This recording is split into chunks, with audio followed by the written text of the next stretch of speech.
pag-ibig ay parang sugal kung saan ay pwede kang matalo at pwede ring manalo. Kailangan lang talagang lakasan ang loob kung gusto mong tumaya kahit na alam mo na pwede kang maging dihado. Ikaw kapuso, naranasan mo na bang mawala ng mahal sa buhay nang dahil sa maling pagtaya mo sa laro ng tadhana?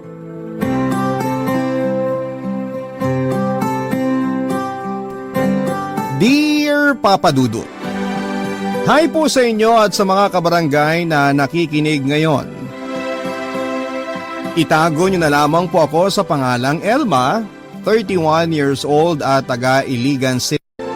Sobrang ganda kasi talaga ng mga kwentong inyong binabasa. Kaya naman nag-decide ako na sumulat din para makapagbahagi ng sarili kong kwento. Maaga kong naulila sa mga magulang ko, Papa Dudut. High school pa lamang ako ay binubuhay ko na ang sarili ko sa pamamagitan ng pagtatrabaho sa mga tindahan, palengke o kung saan paman. Hanggang sa makilala ko si Aldrin at maging boyfriend ko siya. Nasa tamang edad na rin naman ako noon kaya pumayag ako na sama na kami sa isang bahay na parang mag-asawa. Kaya lang doon ko siya mas nakilala at nakita ang pagiging mainitin ng ulo at pananakit niya. Mabisyo din po siya lalo na sa alak at kapag nalalasing ay doon siya mas nagiging mapanakit sa akin. Sinasampal niya ako, tinutulak, pabagsak sa sahig at nagiging marahas din siya pagdating sa kama. Tinis ko ang lahat ng yon, Papa Dudut. Mahal ko na kasi talaga si Aldrin. Saka ayaw ko nang maging mag-isa sa buhay. Masarap pala kasi yung may kasama ka tapos ay ramdam mong mahal ka. Mabait din naman minsan ang partner ko basta huwag lang siyang malalasing o kaya ay matatalo sa sugal. Dahil madalas na ako ang napagbubuhatan niya ng init ng ulo niya, at lahat ng iyon ay tinanggap at tiniis ko lamang para hindi kami magkahiwalay, Papa Dudut.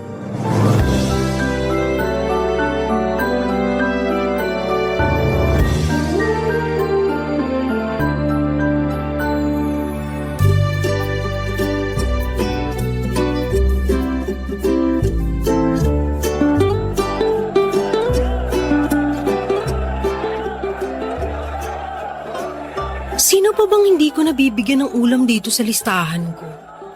Ay, dalawa na lang pala to. Sina Henry at Patrick. Kailangan may abot ko na sa kanila tong pagkain nila bago magsimula ang sabong.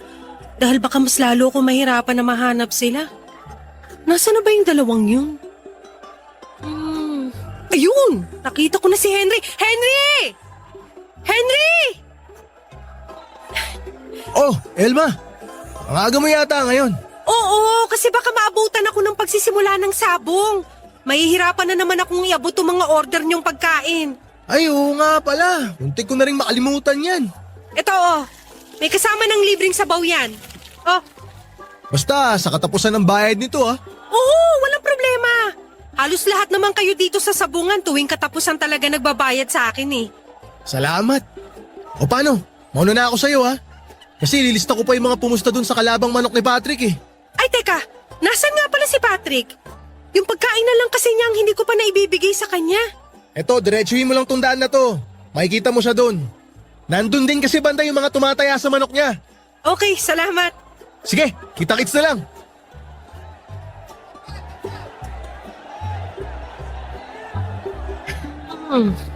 Nasaan na kaya yun? Sabi ni Henry, nandito lang dapat banda yun si Patrick eh. Uy, Elma! Ay, ang bihira naman, nakakagulat ka naman, Patrick! Nako, sorry. Hindi ko alam na magugulatin ka pala. Sino ba namang hindi magugulat kapag may biglang tumapik sa likuran mo tapos sinabayan pa ng malaking boses? Grabe. Hindi naman ganun kalaki boses ko Hindi nga, pero malakas ka namang magsalita. Pasensya na. Ito na kasi talaga yung boses ko. Sino nga pala yung hinahanap mo at parang nangahaba yung leeg mo? Sino pa? Eh di ikaw! Ako? Bakit ako? Kasi ikaw na lang yung hindi ko pa naaabutan ng order dito sa listahan ko. Teka lang nga, iayos ko ang order mo. Kailangan ko na rin kasing pumunta sa kabilang kanto sa may talyer para doon naman mag-deliver ng pagkain. Hala, nawala na pala sa isip ko yan. Dami kasi pumusta sa manok ko. Hindi pa nga ako nag-aalmusal eh. Kaya sigurado ako na mauubos ko agad ang dala mong pagkain. Hindi ka pa nag-aalmusal? Naku, eto. Dadagdagan ko na ng puto bongbong tong order mo para mas mabusog ka. Uy, sakto! Alam mo ba na swerte raw malagkit na pagkain bago ang sabong? Kasi pampakit ang panalo. Salamat, Elma. Ang bait mo talaga. Anong mabait? Kasama yan sa babayaran mo sa akin sa katapusan ng buwan. Walang problema sa bayad. Sulit naman yung ino-order namin pagkain sa'yo. Kasi lahat masarap. Teka, sandali. Ano yan? Parang ang laki naman ng pasamo dyan sa dalawang braso mo. Naku, wag mo nang pansinin to. Tumama lang naman to sa may kanto ng lamesa sa bahay namin. Sa akin ka pa ba naman magsisinungaling? Matagal ko nang kilala yung kinakasama mo si Aldrin. Kaya alam ko na siya ang may gawa niyan. Hindi niya naman sinasadya na matulak ako ng malakas dahil sa kalasingan niya, yun lang yun. Kailan ka ba naman matatauhan, Elma? Dapat, hindi mo sinasayang ang oras mo dyan sa lasenggong boyfriend mo. Ang dami namang iba dyan na handa kang alagaan at mahalin. Huwag ka magtiis sa taong hindi ka naman kayang ingatan at pahalagahan. Alam mo, Patrick, masyado nang madrama yung sinasabi mo. Kunin mo na nga itong pagkain mo para makapag-deliver na rin ako sa kabilang kanto. O basta sa katapusan ng buwan ng bayad nito, Papadudot nang magsama kami ni Aldrin sa isang bahay ay nag-decide ako na magluto na lamang ng ulam at iba pang mga pagkain para ibenta sa mga kalapit na school, talyer o sabungan. Dahil medyo madaldal akong tao ay marami kaagad ako naging suki. Nagustuhan din kasi nila ang mga tinda kong ulam na bukod sa mura na ay masarap pa. Isa nga sa mga suki ko noon ay si Patrick na madalas kong nakakausap sa mga sabungan kapag nagdi-deliver ako ng pagkain. Mabait siya at magaan kausap. Madalas din siyang nag-worry kapag nakakakita siya ng sugat o pasa sa balat ko. Matagal niya na rin kilala ang partner kong si Aldrin at alam niya ang tungkol sa pagiging lasinggero at mapanakit nito sa akin. Marami rin kasi kaming kapitbahay na nakakarinig kapag sinasaktan ako ni Aldrin, Papadudot. Minsan nga ay sumusugod pa sila sa bahay dahil sa pag-aalala sa akin kapag masyado ng malakas ang ingay na ginagawa ng pananakit sa akin ng partner ko. Pinapayuhan na rin nila ako na hiwalayan na si Aldrin o kaya ay ipabarangay ito, Papadudot. Pero hindi ko yon ginagawa dahil masyado ko na siyang mahal at ayoko na makulong siya. Hanggang sa mabuntis niya ako at iyon ang nakita kong pag-asa na baka magbago na ang partner ko. Kaya lang, Papadudot, mas lalong naging malala ang pagkalango ni Aldrin sa alak pati na ang pananakit niya sa akin. Lalo na nga nang matanggal siya sa trabaho at palagi na lamang siyang nasa bahay. Mas naging madalas ang pag-init ng ulo niya. Sa akin niya yon binubunton at talaga namang nasasaktan niya ako. At ang pananakit niya sa akin ang naging dahilan para makunan ako, Papadudot. Sobrang sakit para sa isang ina ang mamatayan ng anak. Kaya yon ang nagtulak para tuluyan na akong makipaghiwalay kay Aldrin. Sa pagtatapos ng relasyon namin ay naging boyfriend ko naman si Patrick. Hindi nagtagal ay nagsama na rin kami sa iisang bahay, Papadudot.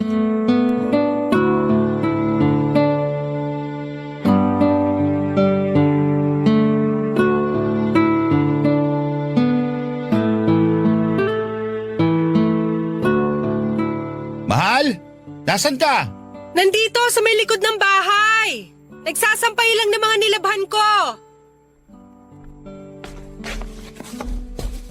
Nandiyan ka lang pala. Akala ko hindi ka pa nakauwi galing sa palengke. Konti lang din naman ang pinamili ko sa palengke kanina. Bakit naglaba ka na kaagad? Kasi nga maaga akong nakauwi at nakapag-ayos na mga pinamili ko kanina. Kaysa matambakan din ako ng mga labahin, inasikaso ko na mga to. Napakasipag naman talaga ng asawa ko. Ayoko lang matambakan ng mga gagawin. Pwede naman kitang tulungan dyan. Pero mapilit ka na ikaw lang ang maglalaba ng mga damit natin. Payakap nga muna ako sa asawa ko. Teka, mamaya na yan, mahal. Ito naman, parang isang yakap lang eh. Tapos ka na rin naman sa sinasampay mo eh. Pero maasim na ang amoy ko kasi hindi pa ako naliligo mula kaninang umaga. Ayos lang yan. Sanay naman na ako. Ang sama ng ugali mo, ha? Biro lang. Pero alam mo naman na gustong gusto kitang inaamoy. Lalo na dito sa may kilikili mo. Tama na. Lalo akong pinagpapawisan sa'yo eh. O sige na, titigil na ako sa pag-amoy sa'yo. Basta mamaya, ako naman ang amuyin mo ha. Oy, ang piling mo talaga, mahal. Pinapatawa lang kita. Kasi alam kong napagod ka sa paglalaba mo. Ang dami mong alam. Pumasok na nga tayo sa loob ng bahay at medyo mainit na rin ang hangin dito sa labas. Sakto kasi may dala ako masarap na ulam. Nilagay ko na nga pala doon sa lamesa natin. Wow! Ang dami mo naman yatang biniling pagkain, mahal. Madami talaga yan kasi may fried chicken, inihaw na bangus, dinuguan, saka ang paborito mong buko salad. Anong okasyon ba ang meron ngayon? Wala naman. Bakit parang kulang na lang eh? Magtawag ka ng kapitbahay na makikikain sa atin. Sa dami nito mga binili mong pagkain. Gusto ko lang naman kasi mag-celebrate kasi nanalo yung 2 manok ko sa sabong kanina. At syempre, ikaw lang ang gusto ko makasama sa pagsi-celebrate na to. Kaya naman pala ang saya-saya mo at may paamoy-amoy ka pa ng kili-kili ko. Kahit naman hindi na nanalo mga manok ko, gusto ko pa rin inaamoy ang maasim na kilikili mo. Ay, grabe ka naman mang asar, mahal. Ganon kasi ako magpakita ng pagmamahal ko. Dinadaan ko sa pangasar ko. Ay, naku. Mabuti pa maghahain na ako habang mainit-init pa itong mga ulam na binili mo. Sakto kasi nakapagsaing na rin ako ng kanin kanina bago ako maglaba. Kukuha na ako ng mga plato at baso para maayos ko na itong pananghalian natin.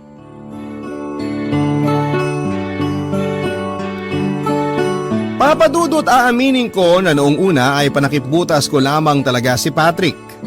Wala pa ngang 2 buwan nang nakakalipas mula nang maghiwalay kami ni Aldrin nang sagutin ko siya. Gusto ko lang din kasi talagang makaranas muli ng pagmamahal mula sa isang tao at ayoko lang din na mapag-isa sa buhay. Kaya kaagad din akong pumayag na magsama kami sa isang bahay, Papa Dudut.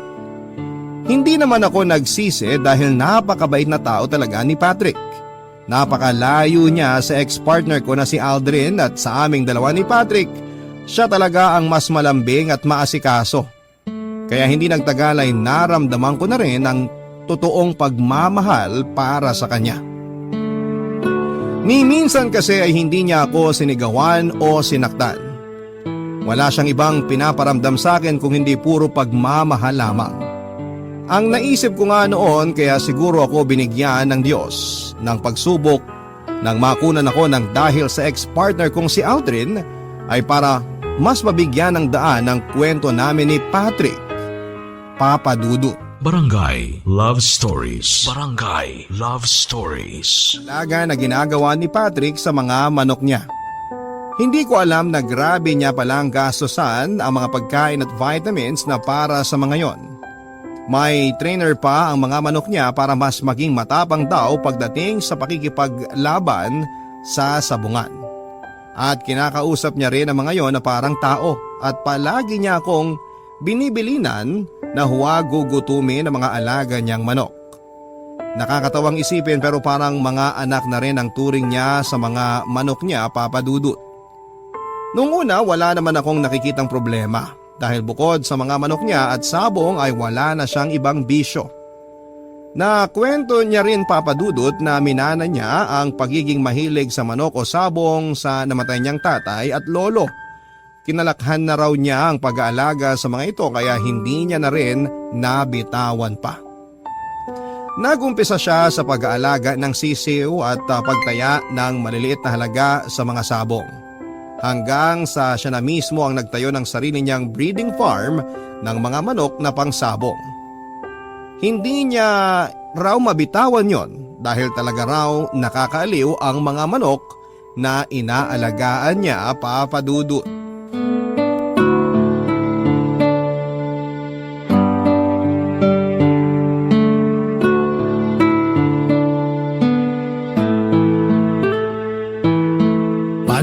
pare. Mukhang triple yata malas mo ngayong araw ah. Oo nga eh. Sa 4 na manok ko, isa lang ang nanalo. Ano ba kasing nangyari sa mga alaga mo? Mga brusko naman, tsaka mukhang liamado. Pero natalo ng payat at dehado ng mga manok. Ano nangyari? Hindi ko rin alam, Henry. Mukha naman silang nasa kondisyon mula kagabi. Pero parang nanamlay kaninang umaga. May ganyan talaga mga manok pare. Akala mo nasa kondisyon na pero hindi pala.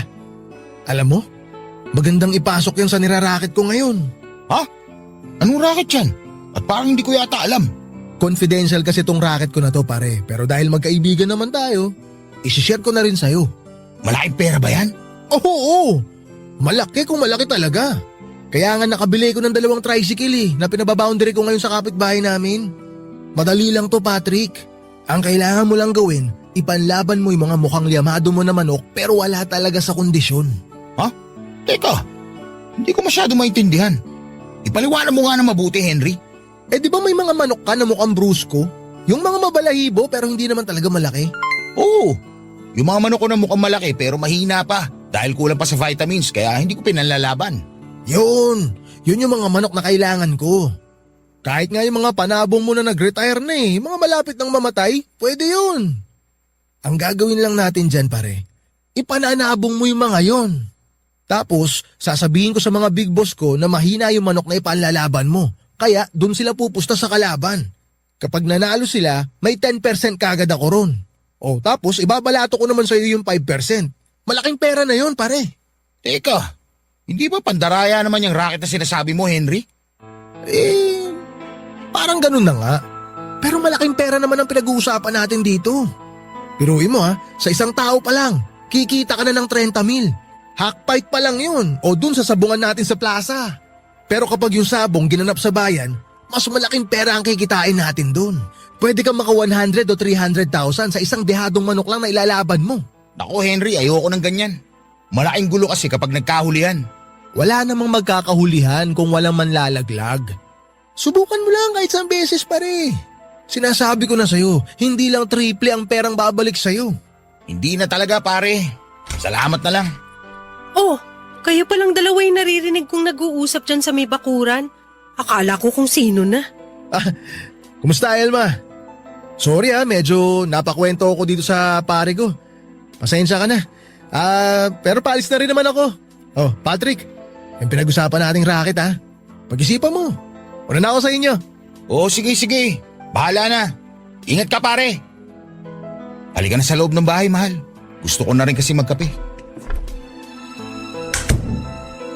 Ano nga pala yung sinasabi ni Henry na racket? Tsaka bakit parang may narinig ako na pinag-uusapan yung dayaan sa sabong? Wala yun. Natalo kasi yung 3 manok ko kanina. Kaya binenta ko na lang doon sa may nagkakatay ng manok. Binalas ako kaya inalok ako ni Henry ng racket. Ipanlaban ko raw yung mga mahihina akong manok. Tapos yung mga big time na kilala ni Henry, doon niya daw papupustahin sa kalaban para manalo sila. Pero may malaking balato naman daw ako kapag dihadong manok yung ipinanlaban ko. Nakakatakot naman yung inaalok na racket ni Henry. Naku Patrick, wag kang sasama sa ganyang racket ha. Mas okay na tong matalo lahat ng manok mo sa malinis na paraan. Basta hindi ka lang mandaraya. Hindi ko na nga tinanggap, di ba? Saka pwede ba? Huwag mo nga sinasabing matatalo lahat ng manok ko. Minalas lang ako kanina kaya 3 kagad yung nalaga sa mga alaga ko. Bakit parang nagtataas ka ng boses dyan? Pinapaalalahanan lang naman kita. Ay naku, init ng ulo mo. Ubusin mo na nga lang yung kape mo at magsasaing na rin ako ng kanin para sa hapunan mamaya. Papadudod, sa tuwing natatalo si Patrick sa sabong ay nag-iiba talaga ang mood niya. Nagiging malamig ang pakikitungo niya sa akin at minsan ay napagtataasan niya rin ako ng boses. Naisip ko na kahit sino naman siguro ay talagang magiging mainit ang ulo kapag natatalo sa isang laro o sugal, lalo na kung may pera na nawawala sa'yo. Kaya naman inintindi ko na lamang si Patrick sa tuwing matatalo siya sa sabong. At pinapaalala ko rin sa kanya na huwag niyang tatanggapin ang alok na racket ng kaibigan niyang si Henry. Dahil alam ko na hindi maganda ang naidudulot ng pandaraya sa buhay ng isang sabongero. Kaya lang papadudot naging sunod-sunod ang mga malas na dumarating sa amin noon ni Patrick. Bukod sa mga pagkatalo niya sa sabong, napesta rin ang mga alaga niyang manok at ang ilan ay namatay. Pati tuloy ang budget namin na para sa mga gastusin sa bahay ay naapektuhan din kaya nagsimula kaming maggipit noon sa pera. Ilang beses ko pa rin narinig noon na kinukulit siya ng kaibigan niyang si Henry na sumama sa racket nito na pandaraya sa sabong para magkapera siya. Kristo kasi si Henry sa sabong o yung taga-kolekta ng mga pusta kaya marami itong kakilala na malalaking tao na pumupusta ng malaking pera. Pasimpleng tong sinasabihan ng mga kilalang mayaman na tao kapag may alam itong dihadong manok na ipanlalaban. Marami na rin kasi siyang sabungero na nahikayat sa racket na yon.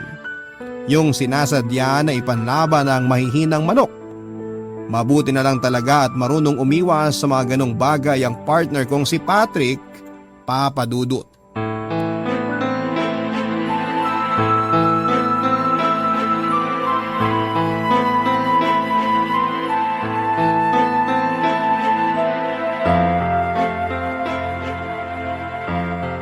Elma?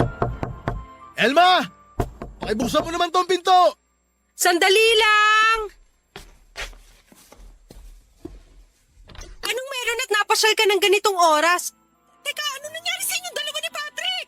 Bakit puro basa at sugat ang mukha niyo? Nagkagulo kasi sa may sabungan kanina eh. Ano? Eh bakit mas maraming sugat to si Patrick? Hindi naman palaway tong asawa ko. Umawat tong asawa mo, nadamay tuloy. Umawat lang pala si Patrick. Eh bakit parang siya yung nabugbog ng mga tao doon sa sabungan? Mahal, mamaya ka na magtanong. Alalain mo muna ako maglakad kasi medyo nahihirapan akong tumayo dito sa harap ng bahay. Oo nga naman, Elma. Alalayan mo na tong asawa mo. Oh, sige. Aalalayan ko siya dito sa kabilang braso niya. Alalay lang, dahan-dahan. Pare, ingat sa paglalakad. Alalay lang, Elma ha. Oh, dahan-dahan sa pag-upo dito sa sofa ha, mahal. Ayan, salamat. O teka, kukuha muna ako ng alkohol at bulak para malinisan yung sugat mo. O paano pare? Uuwi na rin ako ha. Baka nag-aalala na rin yung misis ko eh kasi kanina pa ako wala sa bahay namin. Dapat kanina pa ako nakauwi. Sige, ingat ka. Salamat sa paghatid sa akin dito sa bahay ah. Wala yun pare. O paano Elma? Ikaw nang bahala dyan sa kaibigan ko ha. Alis na ako. Okay, ingat ka. Grabe, ang sakit itong tagiliran at magkabilang hita ako. Ito talagang napuruan sa akin kanina eh. Lilinisan ko na ng bulak at alkohol tong sugat mo sa pisngi ha, mahal. Aray! Daan-daan, mahal. Ang sakit eh. Hindi ko pa nga masyadong nadadampi tong bulak eh. Sorry, alam mo naman na mahina ang pain tolerance ko eh. Bakit ka ba kasi nakipag-away? Kung alam mo naman na madali ka masaktan at magkasugat. Hindi nga ako nakipag-away. Nadamay lang ako sa gulo nila. Nakiawat lang talaga ako kanina. Ano bang gulo yung sinasabi ni Henry? Eh kasi, yung isang kasama ni Henry na Cristo rin, nahuling nagbibigay ng tip doon sa isang pupusta. Sinabi niya na mahina ang manok ni Kaloy at doon pumusta sa manok ni Vincent. Ayun, may nakarinig at pinaamin siya na may sabuatang naganap. Maraming nakaalam hanggang sa nagkagulo na. Umawat lang ako nung makita kong kinukuyog yung mga Kristo sa sabungan. Pero sa akin naman nila ibinunton yung galit nila. Kaya eto, medyo nabanatan ako. Ay nako, ayun na nga bang sinasabi ko. Wala talaga may dudulot na mabuti yung pandaraya na yan eh. Mabuti nga't hindi nilaglag ni Arman yung mga kasama niyang Kristong ng daya rin. Mas malaking gulo yun kapag nagkataon. Alam mo mahal, parang napapadalas na yata ang away dyan sa sabungan nyo. Di ba nung nakaraang buwan lang, may muntik na magsaksakan kasi dinaya raw ng referee yung isang mananabong? Tapos ngayon naman, yung mga Kristo ng sabungan na nagkakagulo. Nagkakaroon lang naman ng problema kapag may dayaang nangyayari. Pero hindi naman mawawala ang mandaraya sa mga ganyang sugal o sabong. Lalo na't nagkalat ang mga gahaman na tao. Mahal, baka naman pwedeng itigil mo na yung pagsasabong mo kasi parang gumugulo lang ang buhay natin dyan eh. Alam mo namang hindi madali para sa akin na bitiwan to. Lalo na't minana ko pa to sa lolo tatay ko. Huwag kang mag-alala. Iiwas na lang ako sa mga ganong klaseng gulo. At pangako ko sa'yo, hindi ko talaga gagawin ng mandaya para hindi ako madamay sa kanila. Papadudot na realize ko na sa isang relasyon ay hindi po pwedeng yung puro pagmamahal lamang ang umiiral o nangingibabaw. Lalo na nga kung nagsasama na sa isang bahay ang dalawang tao na magkarelasyon. Maraming bagay ang dapat na isaalang-alang at pagtuunan ng pansin. Kasi totoo naman yung sinasabi ng iba na hindi tayo mapapakain at mabubuhay ng puro pagmamahal lamang. Kailangan na kumayod tayo, magtrabaho o maghanap ng kung anumang pagkakakitaan kung gusto talaga nating tumatag ang isang relasyon. Nakita ko naman yon sa partner kong si Patrick. Kagaya ng nabanggit ko kanina, bukod sa bisyo niya na pagsasabong ay wala na akong iba pang marireklamo sa ugali niya dahil ni isang beses ay hindi niya ako sinaktan, Papadudot. Nagkataon lang talaga na magulo ang nakasanayan niyang hanap buhay at masyado niyang ginugol ang oras at buhay niya sa pagsasabong kahit may iba pang paraan para kumita siya ng pera. Pero naisip ko noon na hindi ko naman siya basta na lamang iiwanan nang dahil lamang sa bisyo niya, Papadudot. Barangay Love Stories. Barangay Love Stories. Papadudot, pagkatapos ng gulo na nangyari sa sabungan kung saan ay nabugbog ang partner kong si Patrick ay nabalitaan na lang namin ang biglang pagkawala ng ibang sabungero sa lugar namin. Ang sabi ng mga kapitbahay ay bigla na lang daw hindi umuwi ng mga bahay ng pamilya nila ang ilang kaibigan ni Patrick at kasamahan sa sabong. Labis na nag-alala ang pamilya ng nawawalang sabungero at kahit ako ay nag-worry rin para sa partner ko. Sinabi naman ni Patrick na ang nawawala raw na mga kaibigan niya ay kilala raw na nandaraya sa sabong. Kaya wala raw akong dapat na ipag-alala sa kanya. Ni minsan daw kasi ay hindi siya nandaya sa sabong kaya malinis ang konsensya niya. At mabuti na lang daw at hindi niya tinanggap ang racket ng pandaraya na inaalok sa kanya noong kaibigan niyang si Henry at ng mga kapwa niya sa bungero. Ganon pa man ay naaawa pa rin ako sa pamilya ng mga naiwan ng nawawalang sabungero. Ayoko kasing dumating ang araw na maranasan ko ang hirap at sakit na nararamdaman nila. Ayokong bigla na lang ding maglaho ang pinakamamahal kong si Patrick, Papadudot.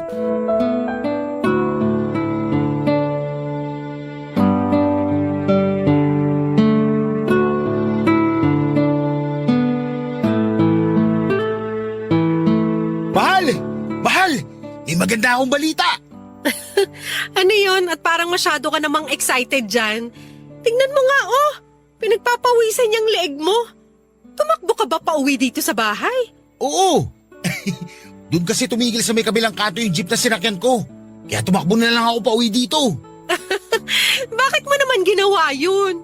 Kasi nga, excited na akong sabihin sa'yo itong good news na tinutukoy ko. Ano ba kasi yon? Sabihin mo na nga. Naalala mo yung kinuwento ko sa'yo na pinsan ko na may-ari ng malaking grocery sa kabilang bayan? Oo, bakit? Nakausap ko na kasi siya at ang sabi niya, kapag tinuloy ko ang plano kong pagnenegosyo ng mga karne ng manok at baboy, kukontratahin niya raw ako na mag-deliver sa kanya. At kakausapin niya rin daw isang pinsan namin na may catering business. Para yung pinsan kong yun, sa akin na rin kukuha ng mga karneng iluluto nila. Teka, seryoso ka na talaga dyan sa negosyong naisip mo? Magbebenta ka na talaga ng karne ng baboy at manok? Paano naman yung breeding farm mo ng mga panabong na manok? Kaya mo bang asikasuhin lahat yun ng sabay-sabay? Teka mahal, isa-isa lang ang tanong. Mahina ang kalaban. Pasensya na, nagulat din kasi ako sa mga sinabi mo. Nabanggit mo na yung plano mo dati pero hindi ko naisip na seryoso kang ituloy yan. Plano pa lang naman talaga yun. Saka akala ko kasi, hindi ako susuportahan ng mga kamag-anak ko. Pero mas excited pa sila na malaman nila na ihinto ko ng pagbibreed ng mga panabong na manok. Tama ba ang pagkakaintindi ko? Ibig sabihin, ititigil mo na rin ang paglalaro mo ng sabong? Parang ganun na nga. Ibebenta ko na lang lahat ng mga panabong na manok ko. Pati na mga nakastock kong vitamins at gamit nila. Para pandagdag puhunan na rin sa negosyo. Patrick, seryoso ka ba sa mga sinasabi mo? Hindi ka ba nabibigla lang? Baka kasi mamaya bigla mo ring bitawan ng negosyo ng manukan at babuyan para bumalik sa pagsasabong. Matagal ko na itong pinag-isipan, Elma. Hindi ko lang talaga madalas na sinasabi sa'yo. Kasi ayoko na pasahin ka tapos hindi ko naman pala itutuloy.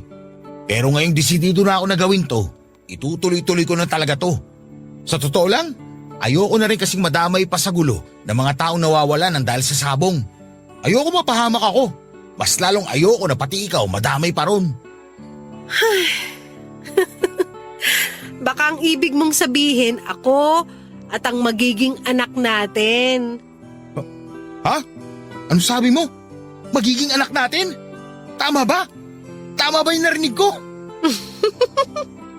Oo, hindi ka nagkakamali. 2 buwan na akong hindi dinadatnan. At bumili ako ng 2 pregnancy test kit. Ginamit ko rin yun kaninang umaga paggising ko. Parehong positive ang lumabas na resulta. Diyos ko! Ang ibig sabihin, magkakaanak na tayo? Oo nga! Magiging tatay ka na at magiging buo na ang pamilya natin. Diyos ko! Salamat po! Salamat po talaga! Salamat at magiging tatay na ako! Ang saya-saya ko! Mga kapitbahay! Uy, ano Magiging ka tatay ba? na ako! Buntis na ang asawa ko! Magiging tatay na ako sa wakas! Woo! Papa Dudut, nakita ko ang malaking pagbabago sa partner kong si Patrick mula nang bitawan niya ang pagsasabong. Naging magaan na ang pag-uusap naming palagi at hindi na naging mainitin ang ulo niya. Alam ko na hindi madali ang kanyang mga ginawang desisyon kaya laking pasalamat ko talaga na ginawa niya yon para sa akin at sa magiging anak namin. Pakiramdam ko noon ay nagsimula na ulit sa umpisa ang relasyon naming dalawa lalo na at pareho kaming nangangapa sa negosyong babuyan at manukan na sinimulan namin. Mabuti na lang at marami siyang kamag-anak na supportive sa negosyo namin. Kaya kahit papaano, hindi kami masyadong nahirapan. Pareho rin kaming excited talaga sa magiging anak namin, Papa Dudut. Kasi matagal na rin namin gusto na maging isang totoong pamilya. Kaya kaagad na rin kaming nagpakasal sa Huwes ng taon na yon. Pagkatapos, inasikaso na namin ang lahat ng para sa magiging anak namin. Check up ko, vitamins at mga gamit ni baby kahit nasa tiyan ko pa lamang siya. Pareho rin kaming nagpakasipag sa negosyo para na rin sa future namin bilang isang masayang pamilya kasama ang aming anak, Papa Dudut.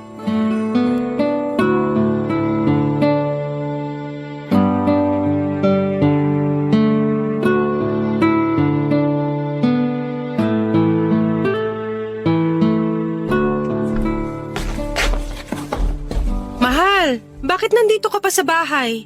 Pinagluto kasi kita ng paborito mong sinaing na tulingan.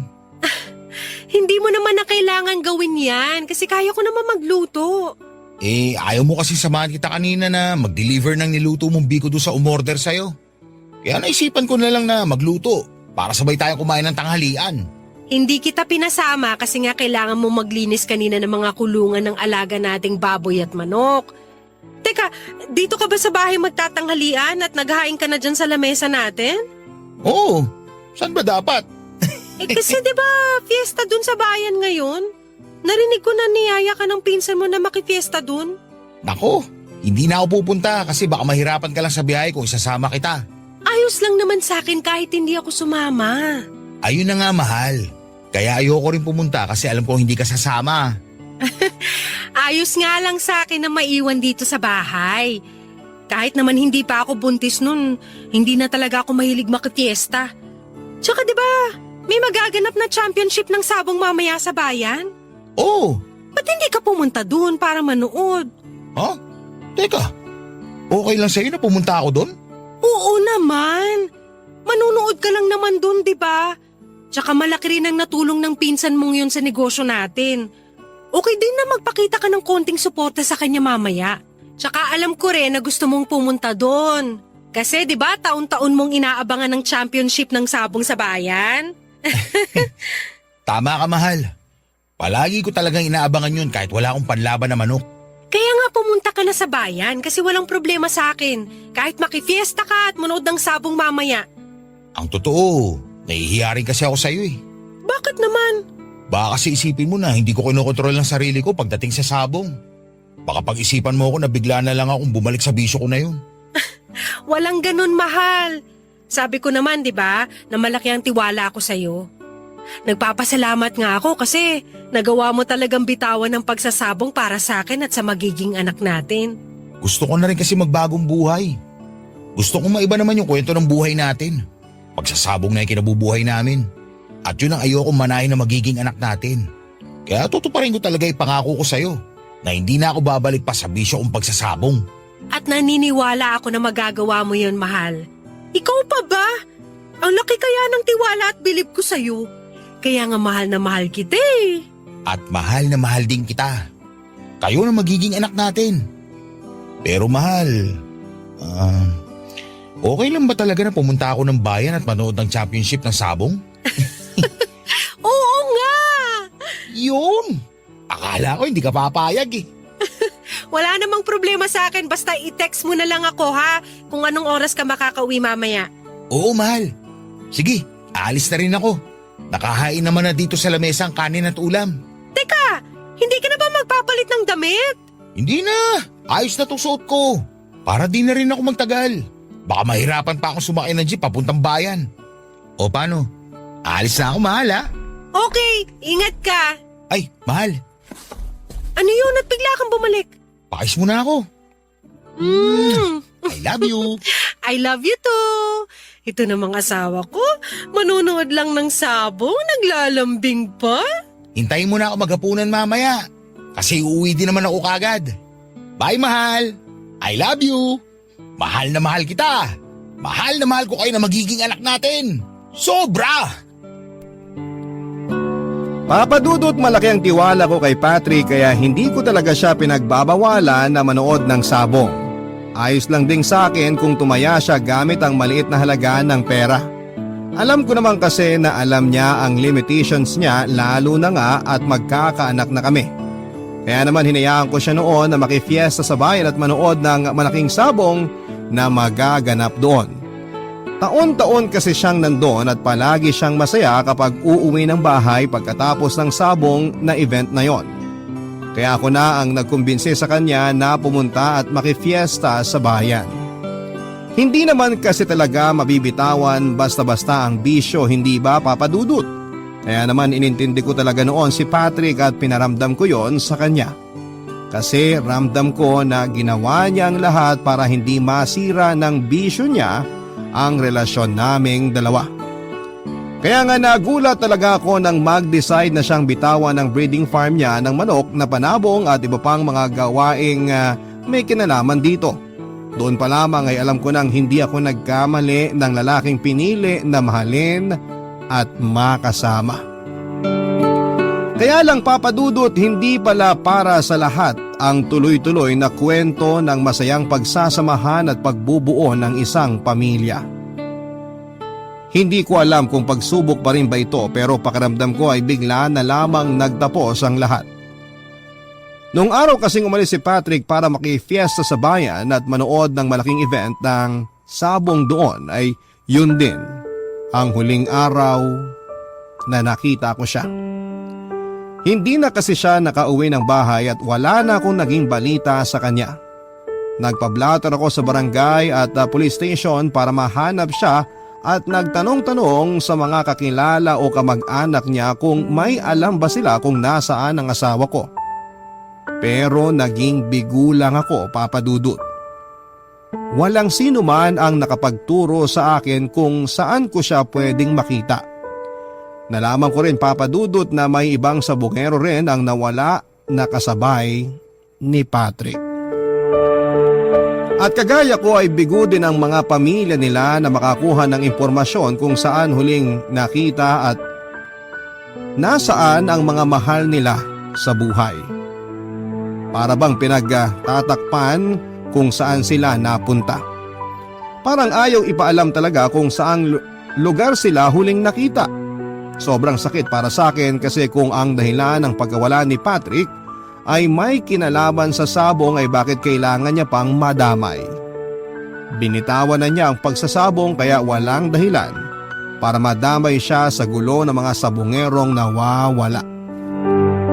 Sa ngayon, Papa Dudut, ay may 3 taon na rin po ang nakakalipas mula ng huling beses kong makasama at mayakap si Patrick. Ako na rin po ang nagmamanage ng babuyan at manukang iniwan ng asawa ko. Alam kong parang imposible na pero umaasa pa rin ako na bigla na lamang siyang kakatok sa pinto ng bahay namin at sasalubungin ako ng mahigpit na yakap at mga halik. Umaasa pa rin po ako na may Patrick pa rin na babalik sa amin ng anak ko. Pero sa pagkawala ni Patrick ay doon ko mas natutunan kung paano magpakatatag at hindi umasa sa ibang tao. Kahit mag-isa ko na lamang na binubuhay ang anak namin at nagmamanage ng aming manukan at babuyan, hindi po ako susuko sa buhay at sa pag-asa na muli kaming mabubuo na isang masayang pamilya.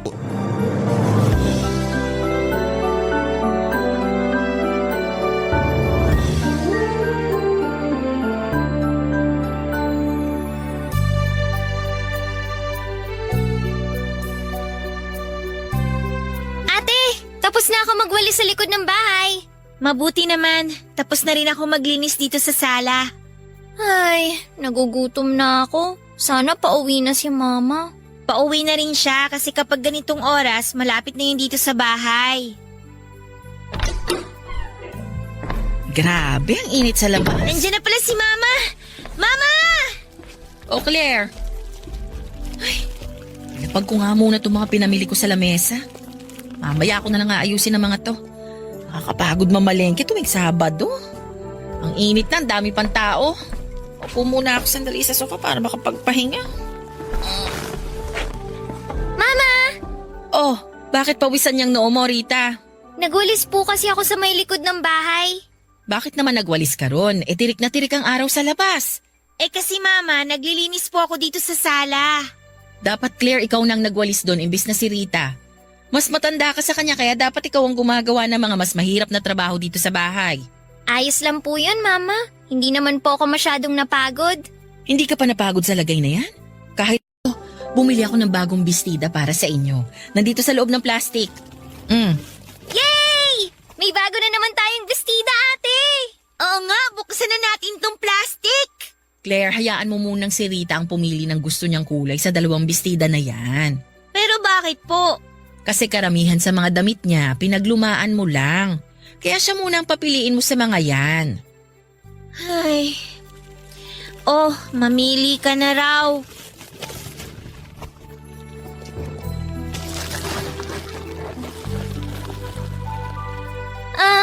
Eto na lang pink yung sa akin. Yan nga sana yung kulay na gusto ko kaysa dito sa blue eh. Ah, ganun ba? Sige, eto na lang blue yung sa akin, sa'yo na yung pink, ate. Hayaan mo na ang blue na bestida sa ate mo, Rita. Yan na lang pink ang sayo kasi alam kong paborito mong kulay yan. Pero okay lang naman po sa akin kahit tong blue na lang na bestida, Mama. Huwag nang makulit at kunin mo na tong kulay pink, Rita. Iniisip ko talaga na yan ang pipiliin mo kasi paborito mo yan. Claire, yung blue na bestida ang sayo. Kunin mo na at pagkatapos, dalhin mo na rin sa kusina yung mga pinamili kong gulay. At hugasan mo na rin. Magpapahinga lang ako ng konti tapos magluluto na ako ng tanghalian natin. Okay po, Mama. Papa Dudut, mga bata pa lamang kami ay sakitin at may hika na ang kapatid kong si Rita. Yun ang sinasabi ni Mama na dahilan kung bakit madalas na nasa kanya ang atensyon nito. Pero para sa akin ay paborito lang talaga ni Mama si Rita. Siya kasi ang palagi nitong pinapaboran at inaalagaan. Minsan tuloy ay naisip ko na sana ako na lamang ang mas naging sakitan at baka sakali na makuha ko ang atensyon at pagmamahal ni Mama. Baka sakali na ako ang maging paborito niya. Hindi lang kasi madalas na mangyari na si Rita ang pinapaboran ni Mama, palagi po yung nangyayari, Papa Dudut. Gusto ni Mama na si Rita ang unang mamimili sa mga pasalubong niya. Si Rita ang unang kukuha ng part ng chicken kapag nagluto si Mama ng fried chicken. Si Rita ang tatanungin ni Mama sa flavor ng ice cream na iuuwi niya at kung ano-ano pa na si Rita lang palagi ang nakikinabang. Sana talaga ako na lamang ang naging sakitin para ako na lamang din ang naging paborito ni Mama.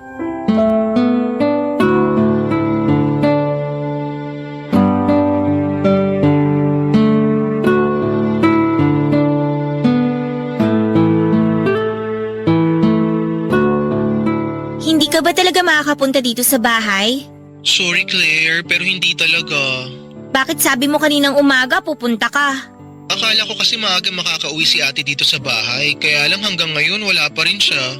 Wala akong choice kundi itenga dito sa tindahan namin ng beauty ko. Ano ba naman yan? Kala ko pa naman makakapunta ka.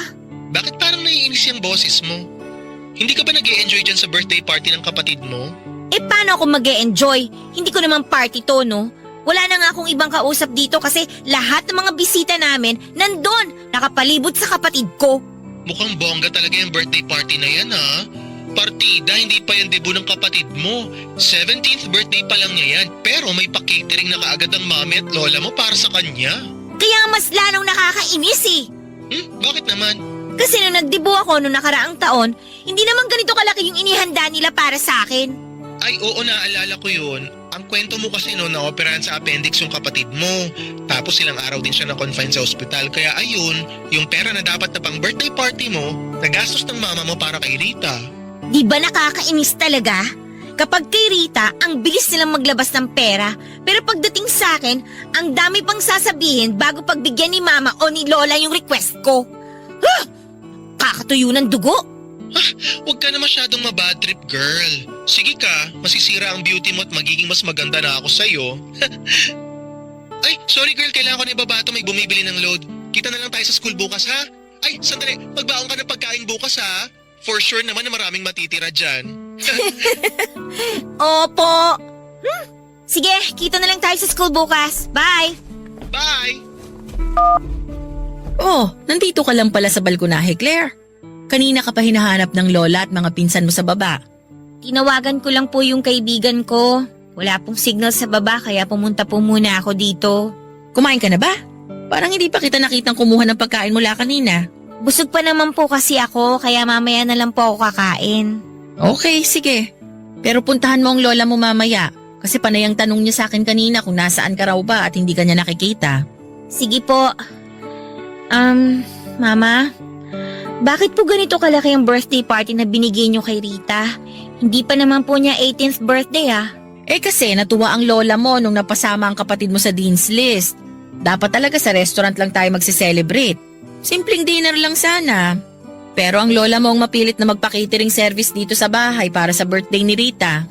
Oh, huwag mong sabihin na nagtatampo ka pa rin. Bakit naman ako magtatampo? Eh sanay naman po ako na paborito ng lahat si Rita, lalo na po ni Lola. Huwag mong sabihin yan. Walang paborito ang lola mo sa inyong magkapatid. Palagi niyo yung sinasabi, pero iba naman na nakikita at nararamdaman ko. Sige na po ma, kakain na lang po ako at bigla ako nakaramdam ng gutom. Maiwan ko na po muna kayo dito sa terrace.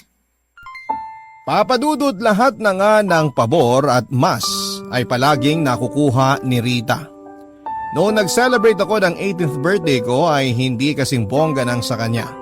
Kahit pa nga nang graduate ako na salutatorian noong nasa elementary ako ay nagluto lamang ng pansit si mama para sa bahay.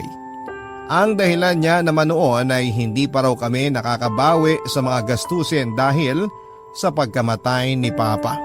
Pero kahit na maraming araw o espesyal na okasyon ang dumaan para makabawi siya sa akin pero hindi niya ginawa yon.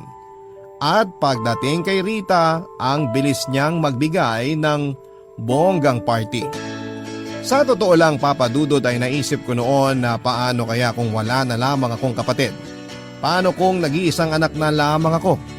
Paano kung si Rita na lamang ang nawala at hindi si Papa? Siguro'y sobrang saya ng buhay ko kapag nagkataon. Kasi alam ko sa sarili ko na ako lang ang mahal at paborito ng mga magulang ko.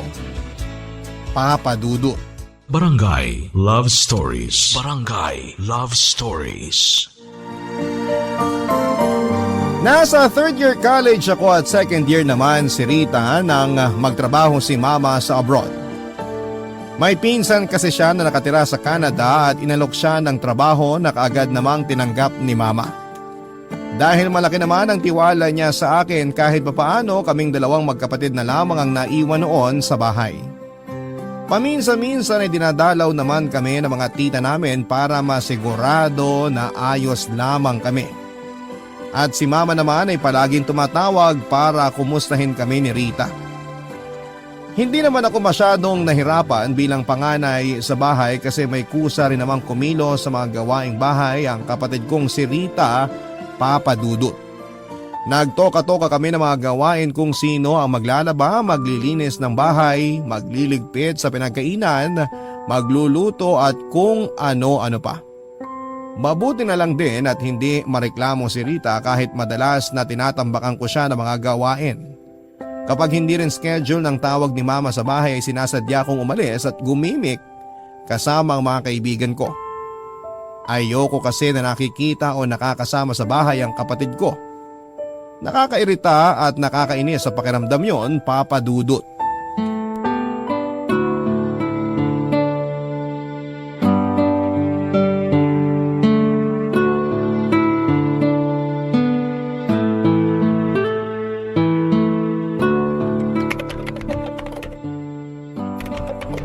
Ate, hindi pa ba tumatawag si Mama?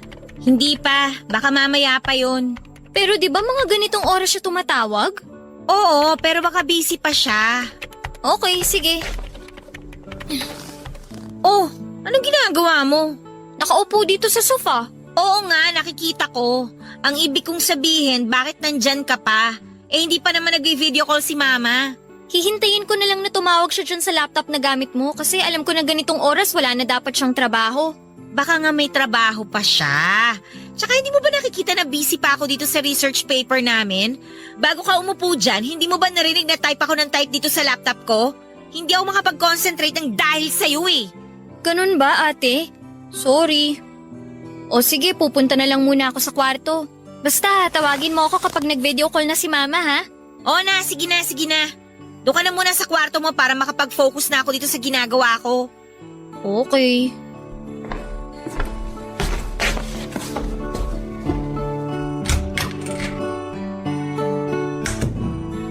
Kakairita talaga! Buisit!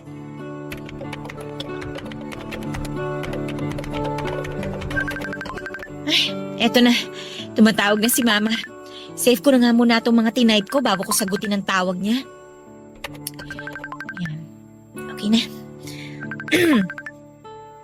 Hi, Mama! Claire, anak! Mabuti naman at nasagot mo kaagad ang tawag ko. Opo, kanina pa po ako naghihintay, Ma. Pasensya na at medyo napa-overtime ako sa trabaho. Ayos lang po yun, Ma. Kumusta na po kayo dyan? Eto, miss ko na kayo ng kapatid mo. Nasaan nga pala si Rita?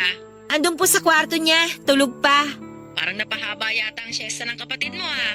Alam niyo naman po yung si Rita, kapag ganitong araw ng linggo, gusto niya palagi lang magkulong sa kwarto para matulog. Oo, ang lakas kasi sa tulog ng kapatid mo, pero hindi naman tumataba. Nga pala, palagi mo bang chine-check kung nakakainom siya ng vitamins niya?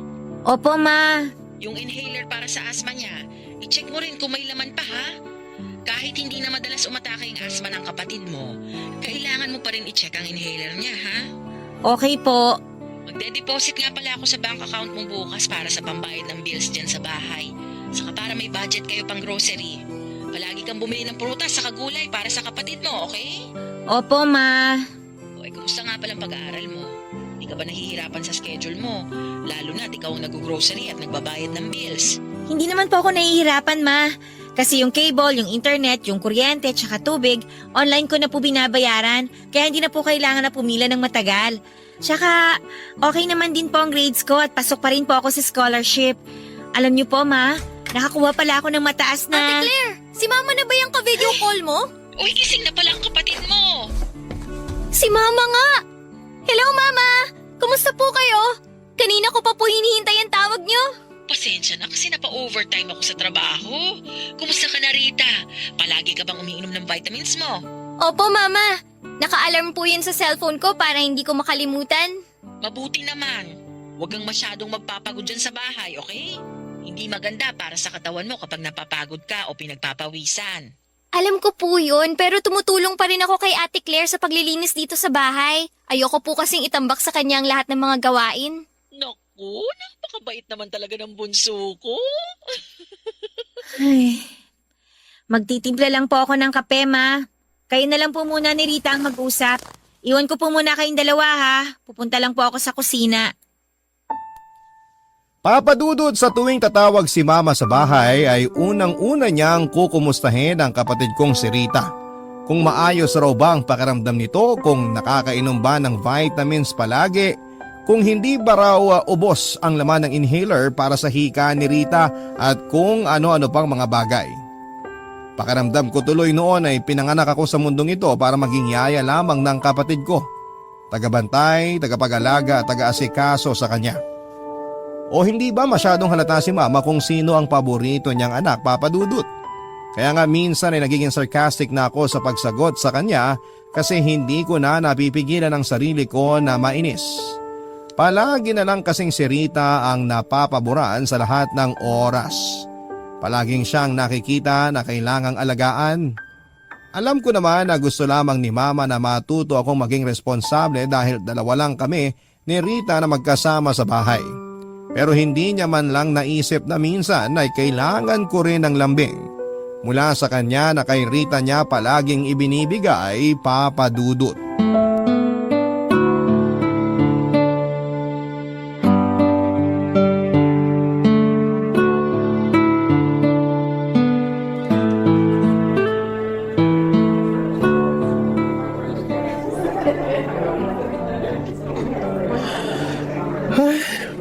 Ang tagal naman magsimula ng stage play. May 8 minutes pa naman, kaya mag-chill lang muna tayo. Mabuti na lang mukhang konti lang ang manonood ngayon. Kaya ganitong oras kita niyaya para hindi tayo sumabay sa ibang estudyante. Nakita ko kasi kahapon na sobrang daming nanood dito nung bandang tanghali na. If I know, yung engineering student lang naman ang gusto nilang mapanood sa stage play na to. Bakit mo naman nasabi yan? Wala lang. Feeling ko lang kasi ang gwapo-gwapo niya. Ayun. Kala ko naman gusto mo rin ang kwento ng stage play na to kaya ka manonood. Yun pala, type mo lang yung estudyante na kasama sa cast. Ganun na rin yun. Sinamahan talaga kita dito para mag-enjoy ako at kiligin na rin. Ewan ko sa'yo. Teka, bakit nga pala hindi mo sinama si Rita? Bakit ko naman siya isasama? Para kasama mo rin siyang manood. Kasi di ba mahilig din siya sa mga musical stage play? Oo nga, pero hindi naman ako mag-e-enjoy pagkasama ko siya, no? Alam mo namang naiirita ako kapag malapit siya sa akin. Grabe ka naman, Claire. Kapatid mo yun. Kapatid ko siya kasi wala akong choice, no? Pero kung may choice lang ako, hihilingin ko na sana hindi na lang siya nabuhay sa mundong to. Uy, grabe ka na, girl, ah. Hindi mo naman kasi ako naiintindihan kaya ganyan ka kung makareact dyan. Ate! Ate Ay, Claire! si Rita. Ay nako, ayan na nga bang sinasabi ko. Masisira na naman ang araw ko. Nabati mo kasi. Lo, bakit ako sinisisi mo? Hello, Ate Claire! Hi, Kuya Arnold! Hi, Rita. Anong ginagawa mo dito? Mamaya pa kasi ang klase ko kaya manonood muna ako ng stage play. Buti nakita ko kayo ni Kuya Arnold. Okay lang ba na dito ako umupo sa tabi mo, ate? Bakit dito pa? Ang dami namang bakanting upuan, oh. Kasi gusto ko sana... Doon ka na sa kabilang side ng mga upuan. Hindi ko ma-enjoy tong stage play kung ang sikip-sikip ng paligid ko. Kaya nga ako pumunta ng ganito kaaga para wala masyadong estudyante na makasabay manood dito. Tapos mangingistorbo ka naman. Doon ka nga! Rita, mabuti pa nga na doon ka na muna umupo sa kabilang side ng auditorium. Maluwag pa naman doon, tsaka walang masyadong mga estudyante. Alam mo naman tong ate mo, naiinitan ka agad kapag nasisikipan sa paligid niya. Ay, okay, sige. Doon na lang ako uupo. Girl, ang harsh mo masyado sa kapatid mo, ah. Totoo naman ang sinabi ko na marami pang bakanting upuan dito ng araw. Sana magsimula na tong stage play na to para mawala ng pagka-bad trip ko dahil sa buwisit na Rita na yan.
Papadudot, ramdam ko na hindi lang sa bahay o pamilya namin paborito si Rita kung hindi pati na rin sa school namin. Elementary at high school pa lamang ay madalas na kaming napagkukumpara na dalawa. Kahit mas magaling at matalino talaga ako pagdating sa academics ay si Rita pa rin ang mas napapansin nila kesa sa akin. Mas matangkad, mas payat, mas makinis ang kutis at lahat na yata ng magandang bagay ay lamang siya sa akin pagdating sa ibang tao. Sino ba naman ang hindi maiirita, hindi ba? Kahit saan kami makarating, yung kapatid ko lamang ang napapansin ng mga tao sa paligid namin. Siya ang mas madalas na napupuri, ang effortless nga niya na makuha ang atensyon ng ibang tao. Palagi siyang sinasabihan ng maganda, mabait pa. Samantalang ako kahit kailan ay hindi ko nakukuha ang ganong klase ng atensyon. Kailangan ko pang mag-aral ng mabuti at mag-ayos ng sarili ko, ng itsura ko para lamang mapansin ako at makatanggap ng papuri mula sa ibang tao, Papa Dudut. Barangay Love Stories. Barangay Love Stories. Aaminin ko, Papa Dudut, na habang tumatagal ay mas lumalaki ang insecurity na nararamdaman ko para sa kapatid kong si Rita. Paano ba naman ay nagsisimula na rin siyang mapalapit sa circle of friends ko? Sumali kasi siya sa isang sport dance competition sa university namin at siya kasama ang partner niya ang nag-champion. Nang makilala nga siya ng ibang kaibigan at kaklase ko na kapatid ko ay marami nang gusto makipag-close sa akin ng dahil lamang sa kanya.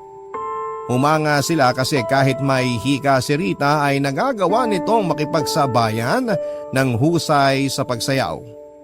Pakiramdam ko rin noon ay simple yon na niyayabang sa akin ni Rita, Papa Dudut, na mas napapansin siya ng mga tao kaysa sa akin.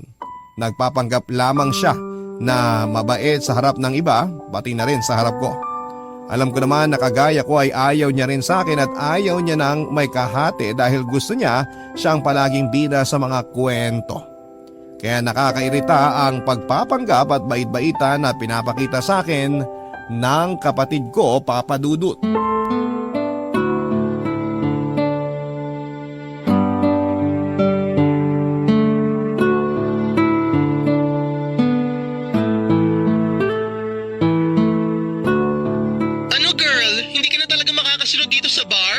Naku, hindi na. Sayang naman kasi nandito yung crush mo at take note.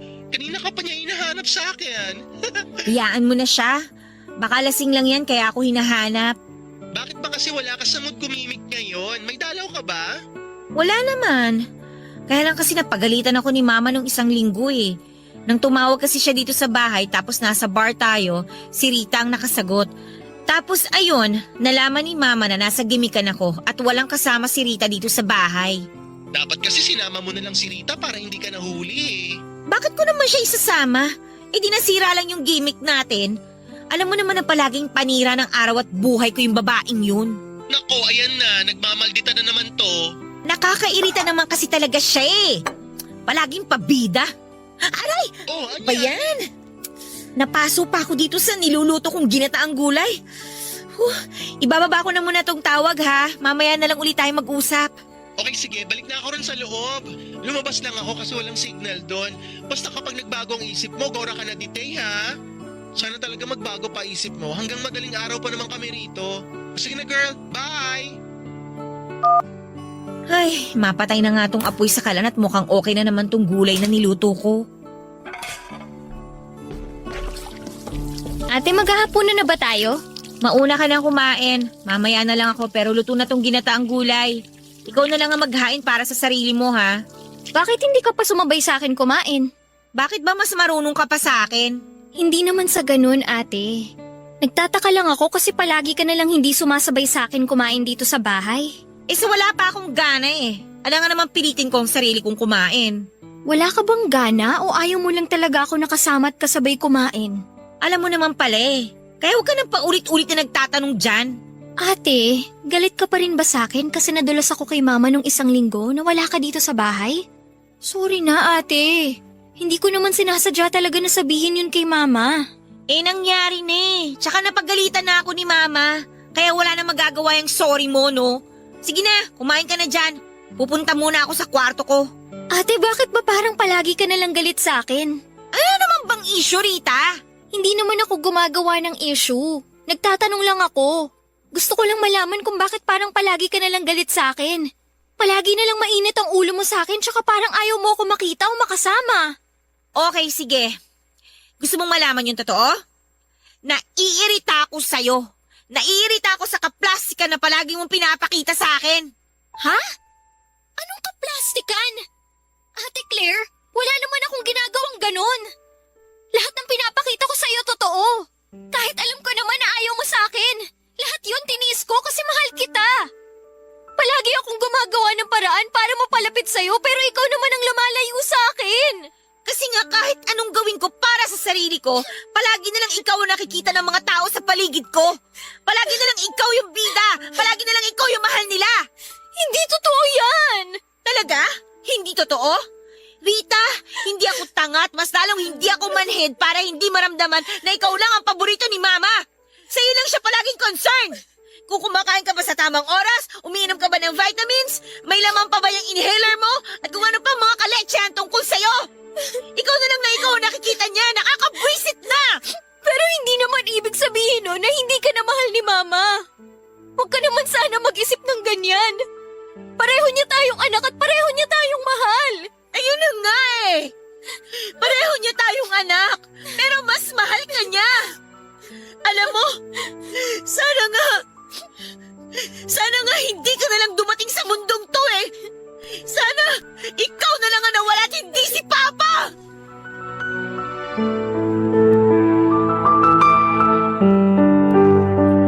Papa Dudut, hindi ko na nga napigilan ang sarili ko na sabihin lahat kay Rita ang hinanakit ko sa kanya.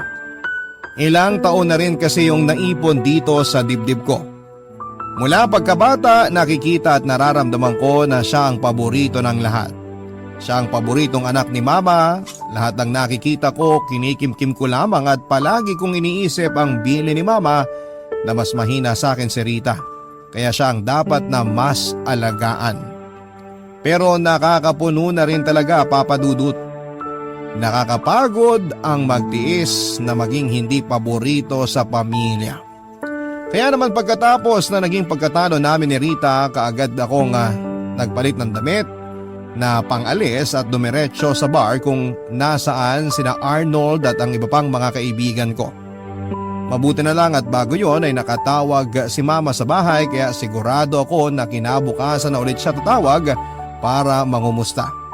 Pinatay ko ang cellphone ko at nagpakalasing ako buong gabi habang kasama ko ang mga kaibigan ko. Hanggang sa hindi ko na namalayan na umiiyak na pala ako kay Arnold. Habang sinasabi ko sa kanya ang mga sama ng loob ko tungkol sa kapatid kong si Rita. Ang bigat ng nararamdaman ko noon pero hinayaan ko lamang na umiyak ako sa piling ni Arnold. At pagkatapos ay pinayuhan niya ako na minsan ay mali na rin daw kasi ang nararamdaman ko, pati na ang kinikilos ko. Hindi naman daw kasalanan ni Rita na maging mahina ang katawan niya. Hindi ginusto ni Rita na makuha ang simpatya ng mga tao sa paligid niya. Sigurado raw si Arnold na mahal ako ng kapatid kong si Rita. Dala na rin siguro ng kalasingan ay mas lalo kong naiyak sa mga sinabi niya. Hanggang sa makauwi na kami sa bahay ni Arnold at nagpasya ako na doon magpalipas ng gabi sa kanila.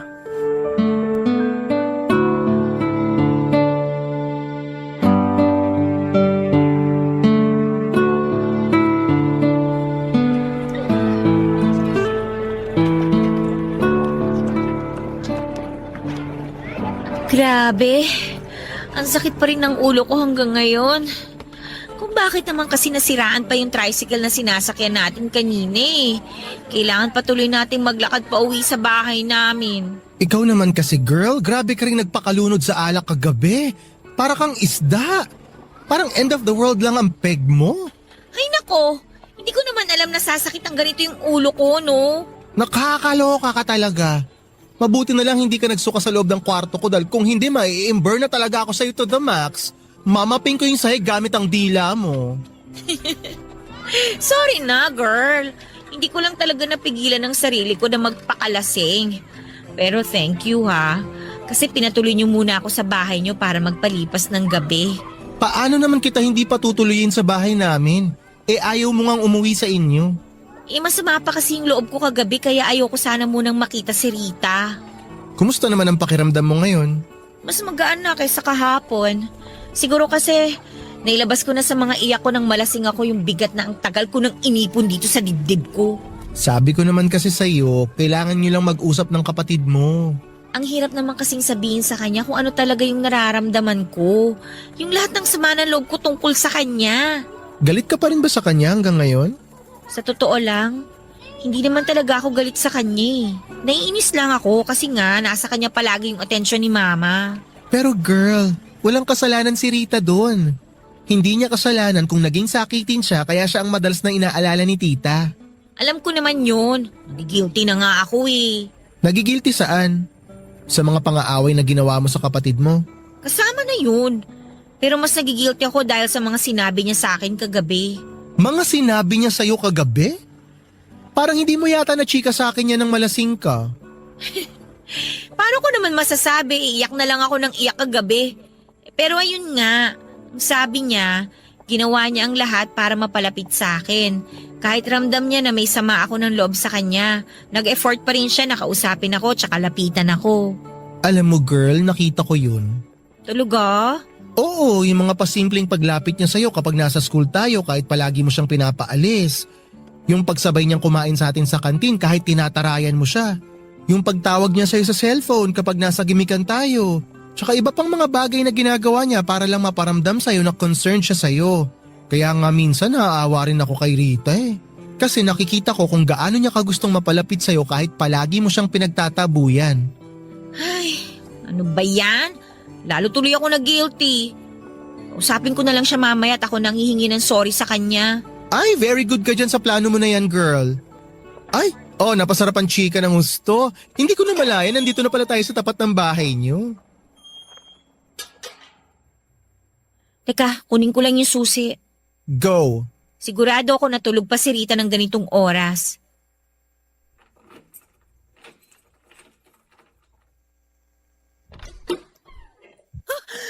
Rita! Si Rita! Nakadapa sa sahig! Tulungan mo ako, itihaya natin siya! Rita?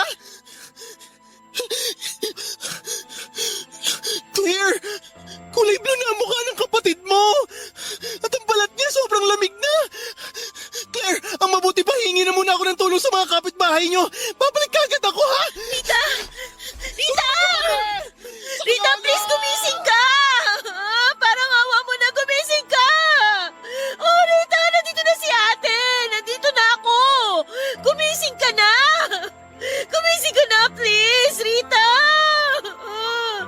Sorry!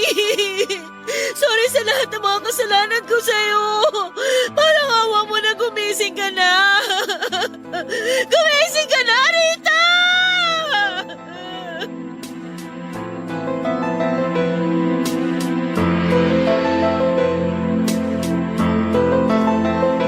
Papadudot halos manginig ang buong katawan ko nang makita ko ang mukha ni Rita na halos kulay asul na.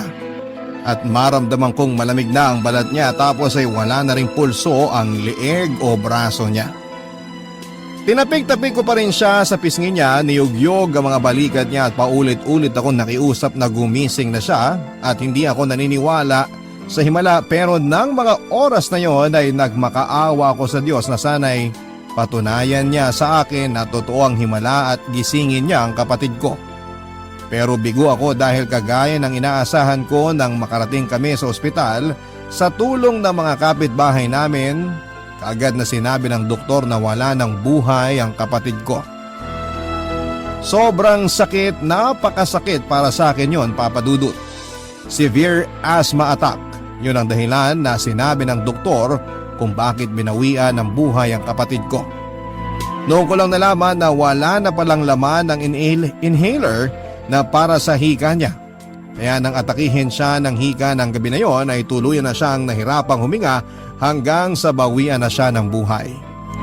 Gusto ko na rin talagang panawa ng ulirat sa sobrang bigat at sakit na nararamdaman ko sa dibdib ko, pero pinilit kong magpakatatag. Lalo na nang tawagan ko si Mama para sabihin sa kanyang nangyari kay Rita. Mabuti na lamang at may kasama siya sa bahay nang tawagan ko siya para kahit papaano ay pakalmahin siya. Noon ko lang din na nakita sa cellphone na binuksan ko ang mga missed calls and chat sa akin ni Rita. Humihingi siya ng sorry sa mga naging kasalanan niya sa akin na hindi naman daw niya sinasadya. Nakiusap din siya noon na umuwi na ako sa bahay kasi natatakot daw siya na mag-isa. Sinabi niya rin sa akin sa chat na kung gaano niya ako kamahal bilang ate niya, sa kabila ng malamig na pakikitungo ko sa kanya. Labis ang pagsisisi na nararamdaman ko noon, Papa Dudut. Alam ko kasi na ako ang dahilan kung bakit nawala ang kapatid ko. Kung hindi kami nag-away at hindi ko siya iniwana na mag-isa sa bahay, ay hindi po siya mamamatay. Kaya naman na makauwi si Mama mula sa abroad ay tinanggap ko lahat ng panunumbat niya nang sabihin ko sa kanya ang lahat ng nangyari sa amin ni Rita bago ang umaga na nakita kong patay ang kapatid ko. Hindi na ako masyadong kinibo ni Mama at hindi ko siya masisisi dahil sa bigat ng naging kasalanan ko sa kanya, lalo na sa kapatid ko. Nang mailibing si Rita ay bumalik na rin kaagad sa abroad si Mama para muling magtrabaho. Siguro ay parte na rin ng pag-move on niya mula sa pagkamatay ni Rita ang ginawa niyang pagtatrabaho. Kahit na hindi naman na kailangan, lalo na nang makapagtapos na ako ng kolehiyo at magkaroon ng maayos na trabaho. Minsan na lang din siyang umuwi ng Pilipinas noon at sobrang bihira niya akong puntahan dito sa apartment ko. Hindi niya rin ako madalas natawagan noon para kumustahin at kung mangyari man yon ay malamig ang boses at pakikipag-usap niya sa akin. Pero kagaya nga ng sabi nila ay walang magulang ang hindi natitiis ang kanyang anak dahil nagkausap at nagkaayos din kami ni Mama nitong nakaraang Pasko. Umuwi siya sa bahay at nagkaroon kami ng family reunion kasamang ilang kamag-anak namin. Nang makapag-solo kami ni Mama ay doon ako muling humingi ng tawad sa kanya at sa wakas ay pinatawad niya na rin ako kasunod ang isang mahigpit na yakap. Papa Dudut, 6 na taon nang nakakalipas pero hanggang ngayon ay dala ko pa rin dito sa dibdib ko ang bigat, galit at pagsisisi dahil sa pagkawala ni Rita. Hanggang ngayon ay sinisisi ko pa rin ang sarili ko at sana'y dumating ang araw na kagaya ni Mama ay mapatawad ko na rin ang sarili ko. At kung totoo man na dumadalaw sa panaginip ang mga tao mahal natin sa buhay na namayapa na, sana'y dalawin po ako ni Rita at sabihin niya sa akin na pinapatawad na niya ako para masabi ko rin sa kanya kung gaano ko siya kamahal bilang ate niya. Maraming salamat po.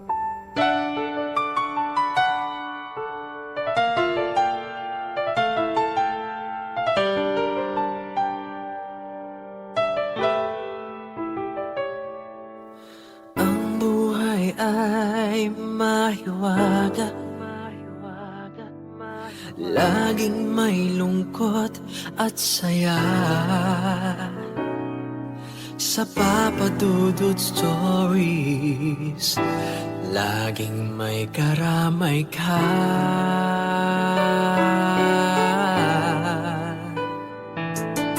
Mga problemang kaibigan, ito ay pakikinggan ka. Sa Papa Dudut Stories, kami ay iyong kasama. Dito sa Papa Dudut Stories, ikaw ay hindi nag-iisa.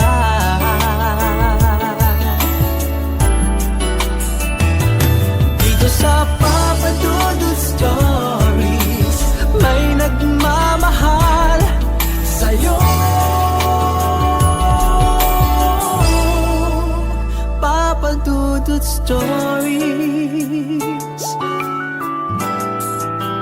Papa Dudut Stories.